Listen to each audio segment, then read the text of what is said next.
Itoophiyaatti rakkoolee jiran karaa mariinii kun tokkummaa fi waliigalteen biyyaalessaa akka uumamuu fi nageenyi waaran biyyattiitti akka mirkanaa'uuf mariin biyyaalessaa gurraandhala bara 2014 labsii 1265 muraa 2014 hundaa'e. Komishinichi wayita ammaa kana hojii isaa boqonnaa xumuraarraan gahaa kan jiru yoo ta'u, gabaasa hojii waliigalaa waggoottan afran darbee bakka ministeerri muummee Dr. Abiy Ahmed argamanitti dhiyeesseen sadarkaa gaariirra jiraachuu fi hojiiwwan gurguddoo hedduu raawwachuusaa gabaasuun ni yaadatama. Ministeerri muummee Dr. Abiy Ahmedis gabaasicha erga dhaggeeffataniin booda hojii komishinichi hojjechaa ture dinqisiifataniiru. እናንተ ሄዳችሁበት ርቀት ሪፖርት አቅርባችኋል፣ እኛ አድምጠናል። isin adeemsa deemtan ilaalchisuun gabaasa nuuf dhiheessitaniitu, nutis isin dhaggeeffanneerra. Hojii isin hanga har'aatti hojjettaniis nu boonseera. Ijoolleen keenya hojii isin hojjettanii fi tattaaffii isin taasiftan hojii isaanii guyyuu keessatti ilaalaa ittis dhimma bahaa hubannoo guddaa akka argatan homaa shakkiin qabu. Biyyoota Afrikaa hedduu keessatti adeemsi marii biyyaalessaa gaggeeffamaa ture akka keessanitti dhamaatii fi tattaaffiin kan guutame hin turre. Komishinii marii biyyaalessaa Itoophiyaatti qindeessan qabiinsa komii obbo Buzunaa Asaffaa MN+ waliin turtii taasisaniin komishinichi hanga ammaatti hojiiwwan gurguddoo fi dhimmoota hedduu of jalaa qaban 3 raawwateeraa jedhan. Komishiniin marii biyyaalessaa Itoophiyaa yeroo dheeraa latee jira erga hojii isaa calqabe. Hojiin inni calqabaa hojii maataaf seerolee adda addaa hirmaattota gumii biyyaalessaa Itoophiyaa ittiin addaan fo'ataman addaan baafachuu danda'udha. Kun waan guddaa ture.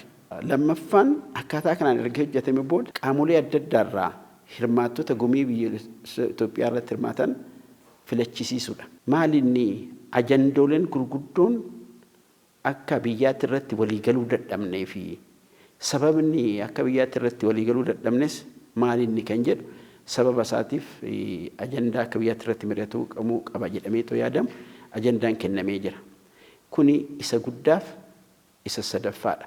Komishinichi hojii isaa keessatti dhimmoonni akka ciminaatti galmeesses jiraachuu obbo Buzunaan ibsaniiru. Dhimmi akka ciminaatti ka'uu danda'u hammatamummaa fi hirmaannaa lammiilee Itoophiyaati. Seenaa Itoophiyaa keessatti yeroo calqabaaf lammiileen Itoophiyaa hundinuu dhimma siyaasummaa biyya isaanii keessatti rakkoolee darbe hiikuuf, gaaffii har'aa deebisuuf akkasumas adeemsa baruu tolfachuu danda'uudhaaf akka biyyaatti lammiileen Itoophiyaa keessa jiran karaa adda addaa jiraatan hunduu akka hirmaatan carraan kennameefii jira. Kana qofaa miti. Lammiilee dhalootan Itoophiyaa ta'anii ardii lafa kanaa biyya adda addaa keessa jiraniifis carraan kun kennamee jira.